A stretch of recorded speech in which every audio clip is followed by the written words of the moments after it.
Good morning, Facebook. We are here at our academy in Hutto, Humane Educators of Texas Academy, and we're here to answer all your questions. We've got a whole list of questions, mostly from Sarah down at Bayou Animal Services. Shout out. Shout out. We rescheduled everything for her, so we better get to all her questions.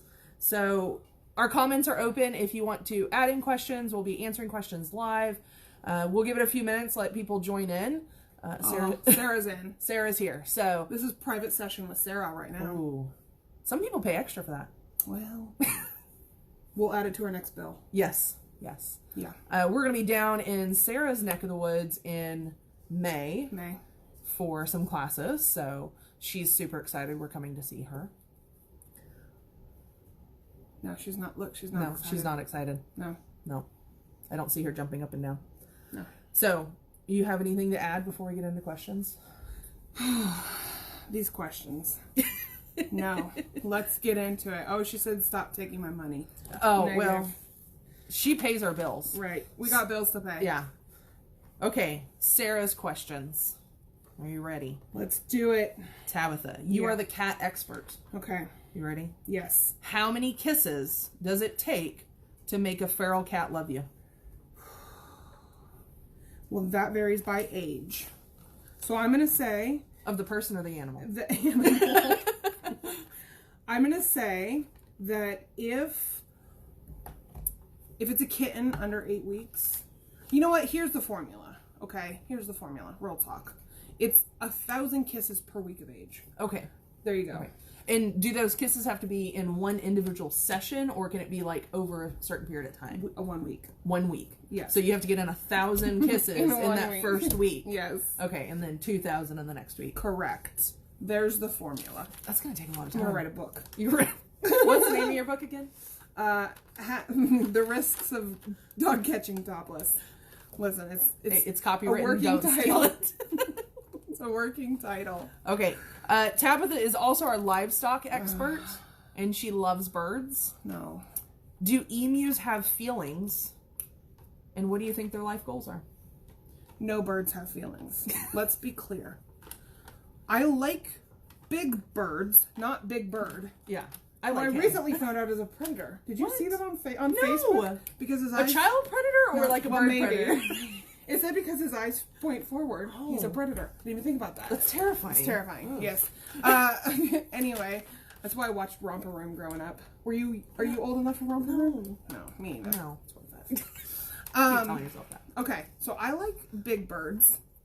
I don't like chickens or cockatiels, Sarah, or parakeets or turkeys. I love turkeys. I like raptors. I like basically the birds that can kill you, I'm fine with. See, I love turkeys because they make Tabitha uncomfortable. No. So when you go, hey, I need help getting all these turkeys off my truck. No. Reach in, grab one, run with it. No. You did so well. No, that involved a lot of cuss words. But good photos. Good photos. Yeah. Now, I do believe emus have feelings, but I believe their only feeling is hatred. It's murder, death, kill. Yes. They're hateful. Yes. I think their life goals are to murder. I saw an emu rip the crotch out of a livestock deputy's pants one time. That was pretty funny. He probably deserved it. Oh, someone said, Kimberly says we're crazy. Well, yeah. Well, it's not the first time we've heard that. No. People pay money to see the crazy. It's nuts. We're like a sideshow. Right. Okay. Sarah, why do you have so many livestock questions? Because she knows I hate them. Why are llamas smug? You know, I don't actually know the answer to this, but I do know that one time I was working a cruelty case, and we were unloading about 400,000 bajillion cats out of this trailer. And there was a llama that chased me every time I went from the door to my truck. And I don't like livestock. And that thing, gave me, the crazy eye. His name was Orion. I don't like him. I don't know what their deal is. I don't know why they're smug. See, maybe they think they're better than us. They definitely do. Right. See, we had llamas out at the ranch. Yeah. Were they smug? One was just straight up an asshole. The females were bitches. Yeah. But the babies were super cute. So that's... Well, baby, everything is cute. Yeah. But they were fun to feed. And fun tip, don't put a life ring on a llama. What's a life ring? You know, the you throw out into the pool, yeah. floaty. Don't put that on the llama because it's sometimes hard to get off of them. Well, that would be understandable. Yeah. Skunk. What is your cat doing? She's trying to beat up OC. It's fine. He probably just finished pooping or something. Probably. Okay. What's next? Decoration. No. I already know the answer to this We question. have decorating tips for Tabitha. No. Yes. So, it's really cold here. If you didn't know, snowpocalypse, icepocalypse is happening. Makes me happy. And if they're cold, if you're cold, they're cold, we need to bring them inside. And I saw some cows that looked pretty cold up the road. And I think decorating around Tabitha's desk with those cold cows is a good idea. No. Yeah. Skunk says no. Oh, Skunk. You're a bad cat. She's such a good kid. If no one's met our new cat, Skunk, this is Skunk. This is Skunk. She's got one eye, so this is her eye hole. She likes it rubbed. Why you gotta make it weird? Because she's a weird cat. Right. We had to buy new plush rabies, because this one. She lost our other rabies. She drowns them in her water bowl and then puts them in the litter box, puts them in the food bowls. All right. Definitely Tabitha's cat. Yeah. Okay. Speaking of cows. Yeah. Also another Sarah question. We're getting to all your Sarah questions first. How long will it take Tabitha to climb a tree if a cow is running at large? So this has been tested. Many years ago. I don't remember you going up a tree. No, I didn't because we didn't find the cows. Many years ago, when Kelly and I worked for the county. She worked for the city, in one of the cities inside the county. She called me out to help her with some loose livestock on a golf course. And we went into chigger-infested woods. And we were looking for, there were 2 or 3 cows. Yeah. Big black cows, as I recall. Yes. And I kept hiding. I would jump, I'd go walk, and then jump behind a tree. And then I would walk and jump behind another tree. And Kelly said, "What are you doing?" And I said, "Listen, you're about to see a fat girl climb a tree. If I come around the corner and there's a cow." All the while, these cows are like 40 yards ahead. We didn't know that at with the time. me and the livestock deputy following. We didn't know that at the time. We did not have eyes on the cows, Kelly. We had eyes because we were way ahead of you. You didn't have eyes. Yeah. You were assuming they were up there. They were there. So the answer would have been very fast. A Tabitha would have made it up a tree not gracefully, but fast. See, I was more concerned about the golfers that were continuing to play through on the golf course while we're on the green with cows. Right. Yeah, that was more of a concern to me. Chipping balls at our head. Yeah. Yeah. Yeah. There you go. Very fast is the answer to that question. Does the color of the cow matter? It does not matter. I'm an equal opportunity, run away from cows all the time. Hi, Mary. Yes, No. We get asked quite often especially when we're on the road, if we would ever do a reality show, and the answer to that is no. We are NSFW. Well, it can be on like HBO. Oh, it had to be like, or it could be like on Cinemax. Netflix. No, it had to be on Cinemax. Cinemax or Skinemax? Yes. All right, what's the next question? Speaking of Skinemax. Oh, God. What are Tabitha's favorite pants? My favorite pants are no pants. We have a standing rule in the office that Tabitha must wear pants. But I found the loophole. Yeah, and I wish we could fix the loophole. No. Dresses. Yeah, book a class. You might see me in a dress. Yeah. Pretty exciting. Fun fact, dresses must be outside of your undergarments. I don't know why you gotta bring that up.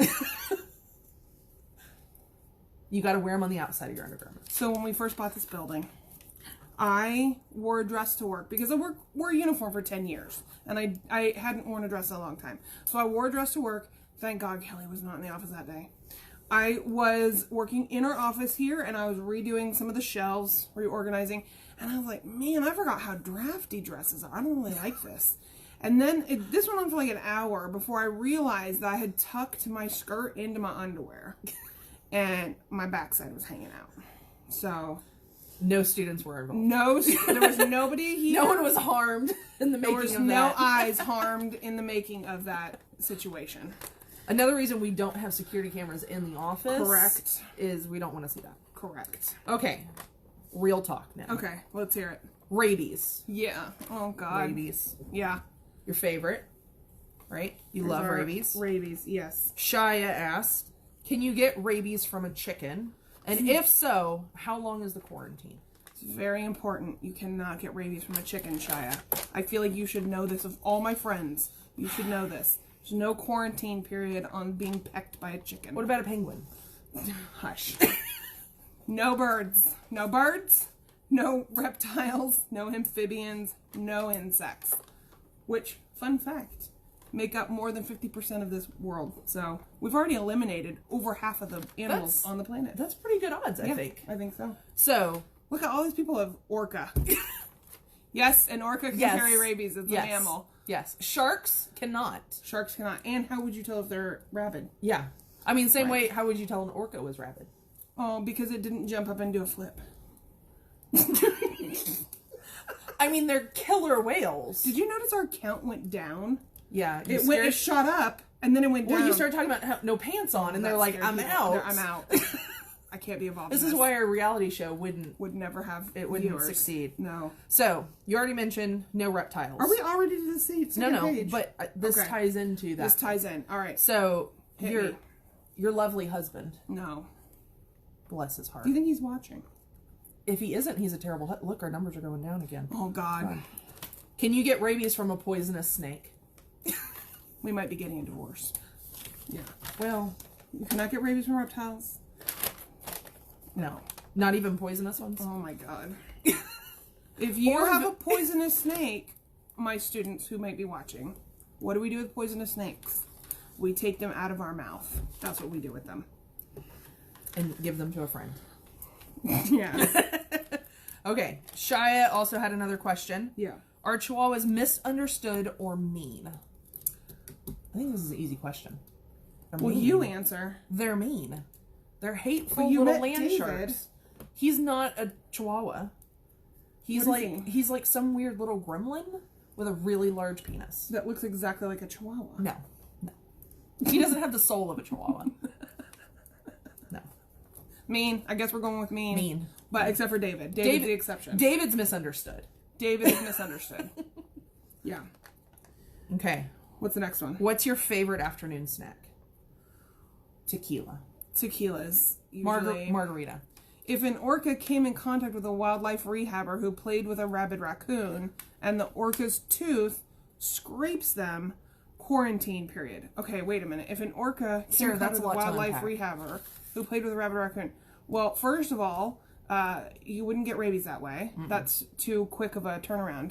But let's say that the orca did have rabies and the tooth scraped a human. The quarantine period here in the state of Texas, 30 days. There you go. What's the quarantine period of a pig that bites a human? Everyone who's taken the basic test knows that. 72 hours. Kelly. This is why Kelly doesn't teach our rabies classes. 6 minutes. Yes. 6.5 minutes. It takes as long as it takes to write the report and go. Which for some people is like 3 days. Yeah. Yeah. That's true. Okay. Chad Chamberlain. Chad. We love Chad. Who is your favorite Dallas Stars player on the current roster and why, Miss Tabitha? So this one is a little bit sad panda for me. I'm going to get my Sinead O'Connor tier. Do you know who that is? No. God damn. All right. So I'm a little sad because my favorite Dallas Stars player of all time... Oh, wait. We replaced pig with orca at Bayou Animal Services. Because we don't have orcas here. They probably do down there. They definitely do down in Galveston County. Yeah. There's definitely orcas. Okay. To get back to Chad's lovely question. Everyone who knows me or has taken a class with me, hi Deanna, knows that I love hockey and I love both the Dallas and Texas Stars. And my all-time favorite Dallas Stars player is on injury right now and is not coming back this season. Sad panda. And that is Stephen Johns. Fun fact about Stephen Johns, not only is he the best hockey player and the cutest hockey player, he also cured my cancer. Yeah, he cured my cancer. And so I love him forever and always. He will always have my heart. Hashtag Stephen Johns forever. But he's injured right now. Is he watching this? He knocked his noggin. I promise he's not watching this. He knocked his noggin, so he's not playing this season. Should we send the video to him? I would. Yeah. I love him so much. But You asked who's on the current roster that I like. So I really like Olenciak. He is, his nickname is Big Rig because he's like 6'6". He's a big guy. And he's a good player. I like him. I am not a huge Jamie Benn or Tyler Sagan fan, even though I am a big fan of Tyler Sagan's Nike pics on the internet. So there you go. So, winter apocalypse happening now. Yes. Have you started your ice hockey practice in your backyard yet? You know what? Funny enough, I did. I went out my husband took a video And of it. were you wearing pants? I was not wearing pants. I was only wearing flip-flops. Wait, And were you wearing a top? I was wearing a muumuu Oh. and flip-flops. This is a great video. This is great, yeah. I was wearing muumuu and flip-flops, and I was tromping around the ice in my backyard because that was funny. Until I got ice in my flip-flops, and then it was too cold and I had to go in. That's great. Oh, thanks, Samantha. Hi. I don't know why. Anybody's on this Facebook like. Well, no, I don't know why I went into business with you. I don't either. Or have stayed friends with you. Right. You're clearly The deranged. mystery continues. Why are you sneaking off camera, by the way? Smoochy in here, Kelly. Oh, I'll get off camera. Yeah, there you go. Okay. This one's for me, from Chad. Yeah. What is your favorite candy bar? What is your favorite candy bar? I don't think I even know this. Ooh. I think right now, because, it changes based on, the... What time of the month? Time of the month and, yeah. whether my child is annoying me or not. Mm. But I think my all-time favorite is the Hershey's Special Dark Chocolate Bar. I love dark chocolate. We can't be friends anymore. Well, we know this. Well, we can, because then if we get like the miniature, the bag of miniatures, yeah. By the way, you can bring chocolate as a gift to your instructor anytime. Anytime. But if somebody brings us a bag of miniatures, you could eat the dark chocolate because I won't eat them. Yeah, and you can eat... Okay, we get along. You can have the crackles. Or the Mr. Good bars. I love them. I love them all. See, if you didn't know already, I feel like everyone who would care about watching this knows. Yes. Kelly and I have nothing in common. Moo scared of cows. This is coming together. It's true. It's true. It's true. Although I don't think that the moo I was wearing, I don't think that's how you spell it. I don't know. I don't know how to... I could is be it wrong. M-U-M-U? Maybe. Or is it like a cat? Mew, mew? Oh, no. I don't know. I could be wrong. Yeah. I could be wrong. Anyway. There you go. Anyway, we have nothing in common. We have nothing in common. We're both women. We're both mothers. We both used to do animal control. Oh, that's a good question, Samantha. Sarah, what is our favorite class to teach? What is your favorite class to teach of all time? If you could only teach one class for the rest of your career, what would it be? Probably animal health tech. You like that one? Yes. The students like that one too. Yes, because I get a good mix of all the icky squishy diseases. Right. Plus all the vet techy stuff. Plus I get to annoy my students when they have to do the practicals and they get close to tears every time we do the practicals. So I get like a good mix of all the things I like. Right. What about you? It really is a toss-up between two. Rabies and rabies? It's rabies. It's all rabies. I love... My favorite topic to teach is rabies. I really love teaching LRCA. Because I like... Not LCRA. Not LCRA. Different class. I like teaching LRCA. I love basic. I don't know. My heart's with basic. It's an annoying, exhausting class to teach. But it's really fun. What is your least favorite? I gotta look at what we teach. My least favorite right now is probably cruelty, honestly. I hate teaching that class. Really? I don't know why. It's just because it's not... rabies is my jam. I thought you were going to say advanced. Oh, I hate that class too. Okay, favorite class by outside instructors that we have. So we got crime scene, hands down, officer safety, herp. No, hands down, it's herpetology. Why? Shout out to Tim. Shout out to Tim Cole, Austin Reptile Service. Check out his website, austinreptileservice.net, because he has a snake guide. If you need to identify a snake, go to his website and it will tell you how to. We'll link his description in this. Yes. It'll tell you how to identify the snake. Yeah. I like Tim's class because I get to kiss snakes. Kiss all the snakes. I boop their snoots, but don't tell Tim that. And we name the snakes. Tim really hates that, so we do it every time. We do it every time. Yeah. All of his rat snakes are named Mr. Grumpy. Mm-hmm. Yeah. They're like Frank and Bob. And what's your favorite outside instructor class? Probably therapy. compassion fatigue because we need that class every month to deal with the trauma that we still are living. Yes. No, I love compassion fatigue with Kathy, but crime scene is probably my favorite. Is it because your husband teaches it? No. Again, because it's fun to set up the practicals. That is fun, especially when OC's involved. Because Yes. he does not appreciate that. I get to get all the fake blood out and the crates and our set up all the bloody husky that's we over have there. a husky covered in fake blood that we put out and put out all the crime scene tape and get it all set up and come up with the scenarios. Yes. I like that side of it. Speaking of our favorites, this is one the students love. What's your favorite zoonotic disease? Tularemia. Tularemia. It's rabies for me. Yeah. Rabbit fever. Oh, Samantha loves crime scene. We got another crime scene class coming up in March. Yes. Sign up. Yes. Super fun. We've got compassion fatigue coming up in March. Right. We've got herpetology coming up at the end of this month. We've got officer safety. We just had officer safety last week, but another one coming up in April. And there's only a couple slots left in that officer safety class. Yeah. So it's selling out quick. Yeah, so really quick. We've got lots of fun outside instructors. So if you are annoyed with us after this, we got other people who teach classes. Other people. Yeah. Yeah. Yeah. All right. Okay, what else? Question. Flipping the page Flip over. the page. Okay, this one is from your lovely child. Yeah. How many cats has Tabitha had in her life? So, I was naming them earlier and I forgot to count them.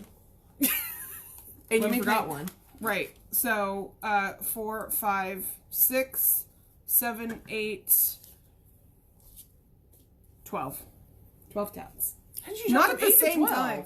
Because there were 4 more. Not at the same time. 8 previously, 4 currently. Okay. 12. Do you count OC and Skunk into that? Yes. Okay. Yes. Okay. Because if this were to shut down today, I would have 4 yours. cats at my house. They're Yes, yours. I'm fully aware of this. Yeah. Yeah. I'd be willing to let you take OC, but my husband would fight you for him. You know what? You could take OC and my husband. Wait. Can you take my husband? Negative. I feel like if we're swapping husbands... That's a TV show. We're not going on TV. No, it's wives. Oh, wife swap. Yeah. Oh, God, our husbands would be miserable. Oh, yeah. No. My child would love it because she loves her Aunt TT. She does love Aunt TT. Aunt TT's fun. So, wait, since do you have a point system on making people cry teaching basic kennel tech? If not, can we make one? You know what? So it's funny you asked this question, Sarah. It's not an official point system, and it's nothing that we take great pride in, but we do have a running tally of how many students we've made cry in our individual classes. Yeah. And for a long time, I was way ahead. Kelly's coming in hot. Yeah. She's made a lot of students cry in bizarre classes. I had one person cry in my dangerous dog class. Mm-hmm. I've had a couple people cry in report writing. Cruelty, of course. I don't think anyone's cried in basic. Not in class. Not in class. They might have gone home and cried. Yeah. Rethinking all their life choices. Yeah. And we've had those comments in basic where they're like, I shouldn't have done this. This is a bad idea. Yeah. You've made people cry in basic kennel tech. Basic kennel tech. Which is how to clean kennels. That's how mean Kelly is. I don't know why people think I'm the mean one. No. You're way meaner than I am. She yelled at a student one time for falling asleep in class. Don't fall asleep in my class. He worked the overnight shift at his... Not my problem. Oh, Phoebe says, I've literally made her cry during class. Oh, that's terrible. Straight call out. Sorry, Phoebe. I hope it was worth it. I don't know. I hope it wasn't during basic. I think Bayou Animal Services, though, has the highest in one training The highest per capita. Yes, highest per capita. We've made the most people cry at Bayou Animal Services in Dickinson, Texas. Yeah. There you go. There you go. Yeah. And yet, Sarah still invites us back to teach. I don't know why. I don't. That tells you what kind of person Sarah is. Right. Yeah. Yeah.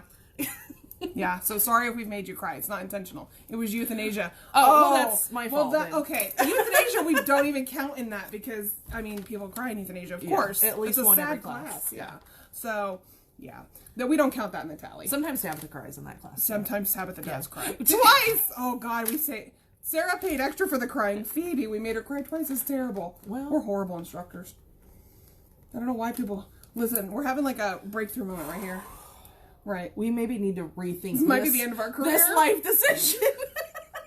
It's true. Okay, back to cats. Because there's not enough cats in conversations. No. We were discussing a computer issue earlier this morning, and we've diagnosed it as kittens. Kittens. Definitely kittens inside the CPU. How many cats is too many cats? 2. No. There's no number. 2. How many can you take care of? 2. No. 1. If you could take care of 30 cats... No, so I did have that happen. I got called out to a house to check on this lady when I worked in animal control because she had, I don't know, 70 cats, something like that. She lived in a monstrously huge house, and we went and checked on the cats. They were all in great condition. The house didn't, I mean, you could smell that there were cats there, but it wasn't like a hoarder house. Yeah. Clean litter boxes, clean floors. Her entire island was stacked probably 10 inches tall with vet records. I mean, she had it on fleek. Listen, if you can take care of them. Two is too many.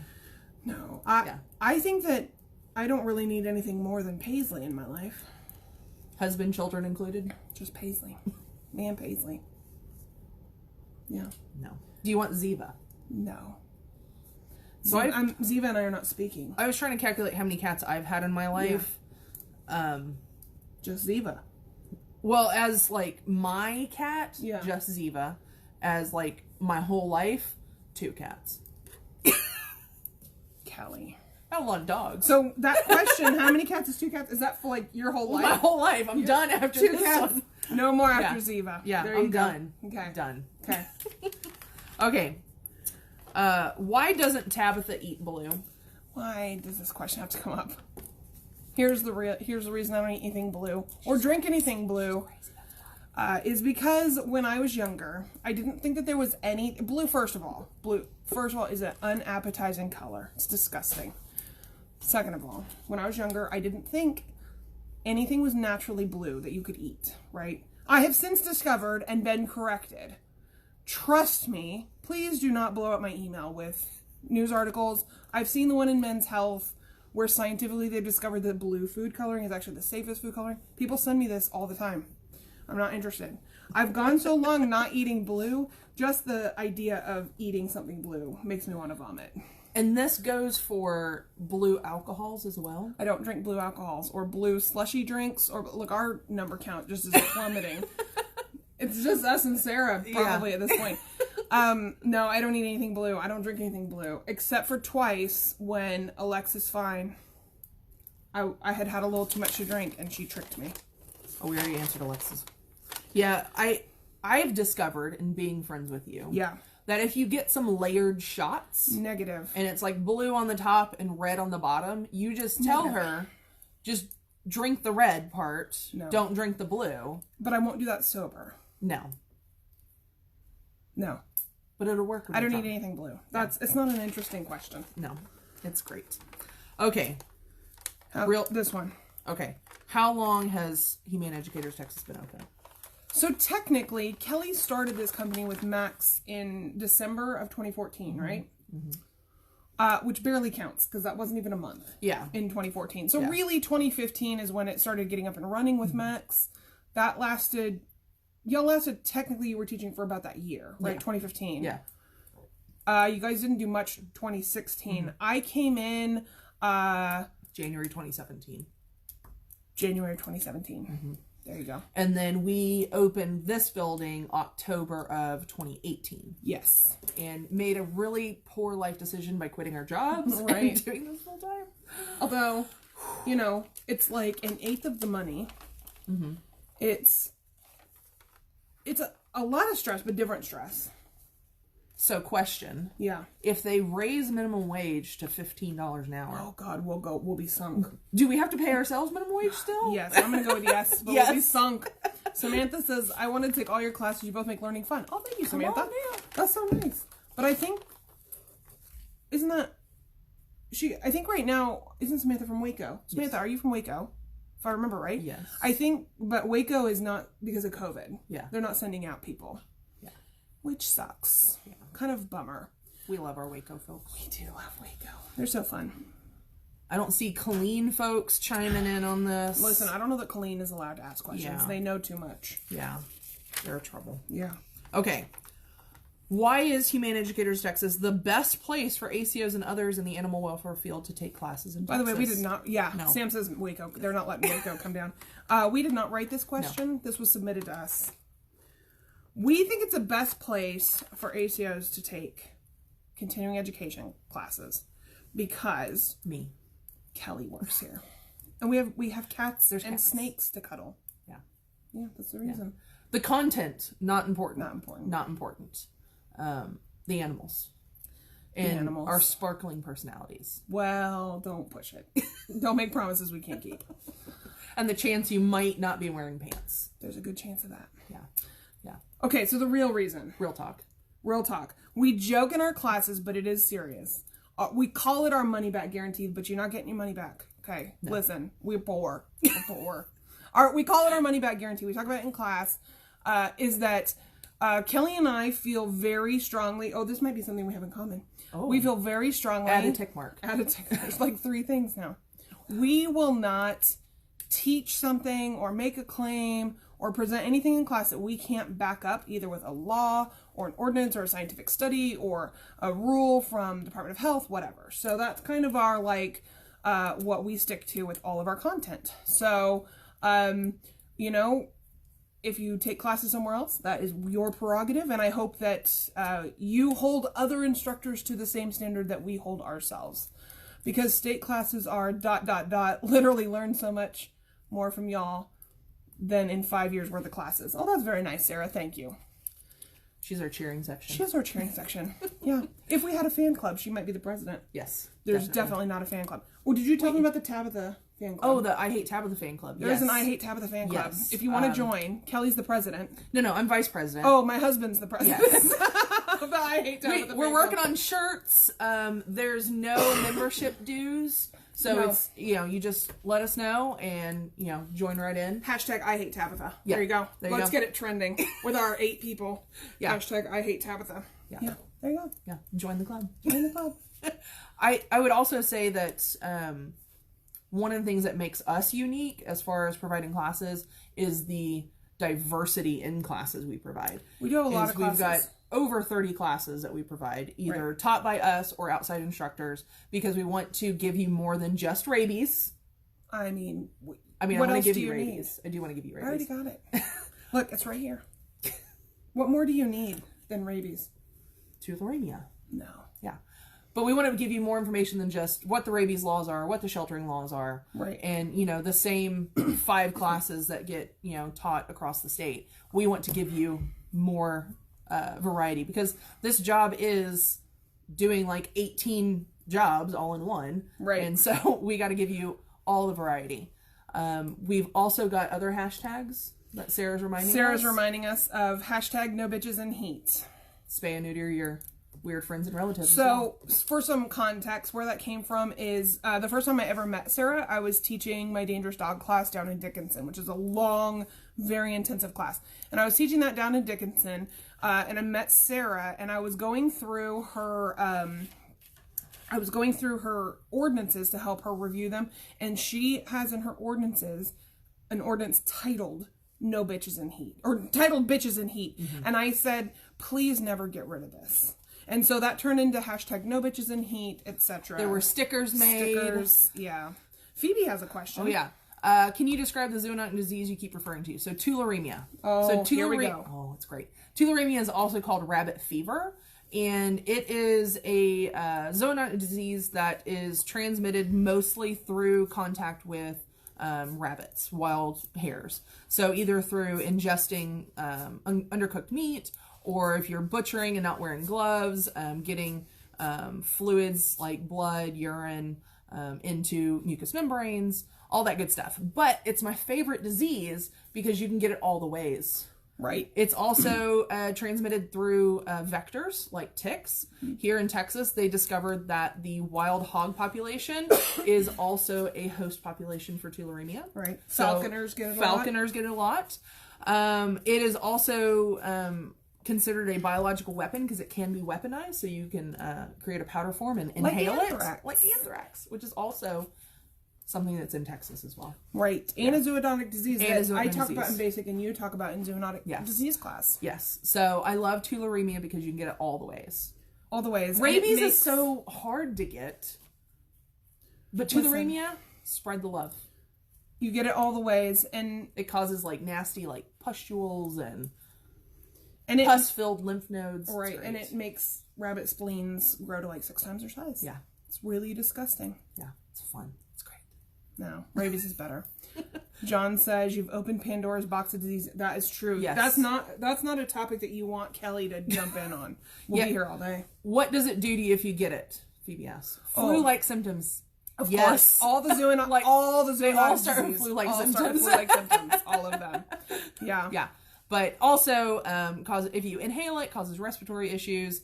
If you get it into your bloodstream, you can get systemic infections where the lymph nodes get all pus-filled. If you get it into your eyes, you get the mucous membranes will get infected, and like you'll get little pustules inside your eyelids. It's great. It's yummy. Gross. It's so awesome. Nobody wants it. Nobody wants it. Everybody wants it. Spread the love. Oh my God. What other questions do we have? That's it. That's all the questions. That's all the questions. Does anybody else have any questions? All less than a dozen people in here. Do you think people are Hey, going our to watch numbers this? went up again. Oh, good. Well, you said it. Now they're going to plummet. Yeah. Do you think anyone else is going to watch this later?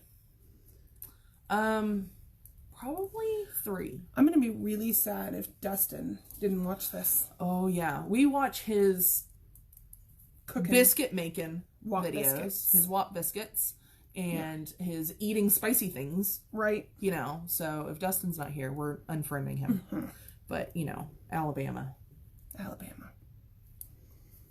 All right. I was just talking about Alabama in my CPR class last weekend. Yeah. And because there's someone in the class that they were from Georgia. Uh-huh. I was like, oh, Georgia. You got to have a passport to go there. Samantha says, that's a good question. Your favorite animal you've worked with? I'm assuming this means ever in our careers. Worked with or impounded? Well, she said worked with. Okay. Favorite animal I've worked with? We'll do both. What's the favorite one you worked with and the favorite one you impounded? Favorite one I impounded was Sebastian Cornelius Dupree, the Nile Monitor. Shout out, Sebastian. He's got a Facebook. He does. The Nile Monitor that was running loose in Georgetown. Yeah. That was fun. Yeah. Worked with? I'd say probably anytime I do horse Tabitha? call. Yes. Favorite animal. OC. Horse. You like horse calls? Yeah, I liked horse calls. So anytime, you know, I got to go either inspect them or round them up or whatever. Those are my favorite. All right. My favorite animal that I ever impounded, I really like impounding, I don't like impounding them. I prefer they stay in nature. But ringtails, they're the meanest animals in Texas, but they're great. Ringtails. But my favorite animal I've worked with is a bajillion years ago when I lived in California. When you were 4? When I was 4, because I'm only 25. Yeah. I worked at a wildlife sanctuary. We specialized in large cats. And we had a 16-year-old mountain lion named Sheba that we would take into schools. Looking back, this was a terrible idea. But we would take them into schools around young children. Seems smart. Yeah. Yeah. We also would You should take pit bulls instead. We should take pit bulls. Yes. We also took a great horned owl that had like a gimpy wing. Can you demonstrate the gimpy wing again? It was like this. I feel like that should be like your new dance move. No, I have a distemper dance. I'm not doing it on camera. Oh. You'll have to come to class to see it. Yeah. Yeah. If you could just... Sarah. Okay. If you could suggest 3 classes to a new ACO aside from basic that will prepare them knowledge-wise, what would they be? Well, that's a great question. Besides basic. Rabies.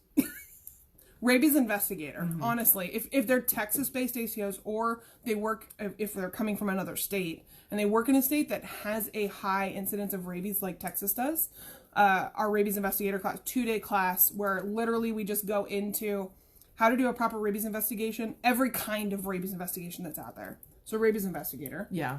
What would be the other 2? Compassion fatigue. Compassion fatigue. Fun fact about compassion fatigue, those of you who are watching, you may be thinking, oh, well, that's not good for a new person. They've actually done studies now, yeah. And it's actually better for compassion fatigue to combat it. It's better to be exposed to these things early on and be taught early on how to deal with it. So we would recommend that straight out. And then, I love diseases. Zoonotic disease. Because we as ACOs are disgusting. We are. In the sense of we're really bad about making sure kennels are cleaned properly, leashes are cleaned properly, trucks are cleaned properly, and we are the big, huge risk factor for bringing in diseases into shelters. Right. So I think ACOs need to, start out with basic zoonotic disease and cleaning. Right. But if I could, our zoonotic disease class is a half day. Yeah. So the other half, I think, should be communication. Or report writing. No, communication. Communication. Yeah. Because a lot of times we don't have any sort of self-defense on us, so we don't get guns. Some agencies don't do bite sticks or tasers or pepper spray, and you better learn how to communicate your ass out of a situation. That's true. So that is true. Your best weapon is your mouth. Not your mind? No. Your mouth. Mm-hmm. That could be construed in Listen, I know people that get what I call slippy slide moments. It forms here and it slippy slides out your mouth. Yeah. It misses the filter altogether. Yeah. Or you could be like me and don't have one. Yeah, your filter done clogged up and broke years ago. Yep. Okay, any other questions? Anything else? We've already been doing this for 40 minutes. God, Lord, I can't believe anyone's hung in this long. I know. How did we hang in this long? Oh, Lord. And you haven't spoken a French accent once. Oh, good. I'm improving. You're doing better. Good. All right. Well, I think we'll wrap this up. Don't forget, we have upcoming, we wrote it down, herpetology with Tim Cole. With Tim Cole on February 26th. We have the 3-day dangerous dog class. Let me tell you, Sam, we'll get to your question. If you have ever thought about taking that 3-day dangerous dog class, go ahead and sign up, because that class does better with more people in it. But also, I don't teach that class often, only a couple of times a year, because that is, when I say it's an in-depth, it's probably the single hardest class that we teach here. So that's coming up February 22nd through the 24th. We have compassion fatigue coming up March 1st. That's also a class that doesn't happen terribly often. Oh, speaking of compassion fatigue, let's shout out to Kathy and Javier with that peer support couple. We'll link them as well. Yes. Kathy teaches the compassion fatigue section, and she has been in law enforcement for over 20 years, 25 years. Yeah. Forever. But her unique perspective in the animal welfare side of things is she was a supervisor over the animal control unit, and they smacked her around a bit and showed her, hey, we see a lot of crazy stuff. We need help. Yep. And then we called her up and we're like, Kathy, we need your help. Come help fix these people. And she started researching for this compassion fatigue class and says, I don't know how y'all are still alive and, don't have a bigger drinking problem than we already do. Right. So it's a lot of fun. It's a very intense 8-hour class, but it's basically an 8-hour therapy session. It's the best. It's the best. Yeah. Yeah. Bring water, because you do need to hydrate for the tears. We'll give you tissues. It's fun. And then we have crime scene coming up March 15th, which is such a fun class. Oh, God, it's so fun. Yes. And we'll throw OC in there. And then we're going to be in Plano, Texas, March 23rd through the 26th. We're teaching rabies investigator, LRCA, and euthanasia research. Just research, not initial. So, and our LRCA class is almost sold out. There's just a couple spots left in that one. So Right. We're also going to be in Webster in May. We're going to be in Dickinson in May. We're going to be in Katy in July. We're going to be in El Paso too. We're still working with that agency to hammer out dates. We'll be in El Paso later this year. We're going to be all over. All over Texas. Yeah. Families be damned. We don't need to be our families. No. Okay. No. Sam asked one more question, which was, what's one piece of advice that you learned the hard way that you want everyone to know? Oh, God, we could be here all day. Oh, yeah. Should we wrap this up by one?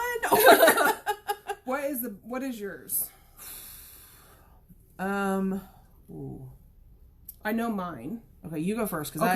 Mine, you guys have heard if you've attended any of my classes, we call it the soapbox spiel, right? Is that never, ever, ever take somebody's word for anything.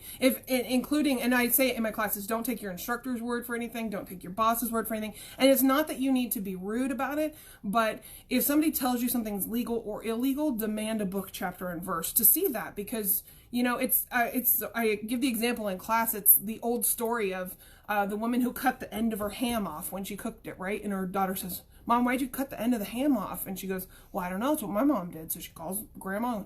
Grandma says, well, that's what my mom did. So they get a hold of great-grandma, and Grandma, why'd you cut the end of your ham off? And she's like, because I didn't have a pan big enough, right? Nobody thought to ever ask, why do we do it this way? Or what led us to this decision? Or can we consult the state or local laws? So don't take anyone's word for anything. Demand a law, because when push comes to shove, nobody will nobody's going to take a bullet for you. No. No. And you are replaceable. You are absolutely replaceable. Yeah. This is like a Saturday afternoon special here. So that makes me think of probably one of the, for me, one of the biggest ones is don't give up on making changes. Yes. Because that's a good one. Just like don't be afraid to ask why or where in the law is this, but don't ever fall in that complacency of this is how it's always been done, or this is always the way we've always done it. Dangerous words. Is don't be afraid to make changes, but don't be afraid if those changes don't happen overnight. Right. And keep pushing. Some big changes are going to take 4 or 5 years at an agency to see any sort of results. So don't give up on those changes. Don't give up on the growth of an agency just because it doesn't happen overnight or over a year. Stay in it for the long haul. Definitely. All right. I think we're going to wrap it up there. Thank you guys. Those of you who hung in. I can't believe anybody sat here and listened to us ramble. I know, for this long. 45 minutes. Listen. Hey, we could have our own show. We could.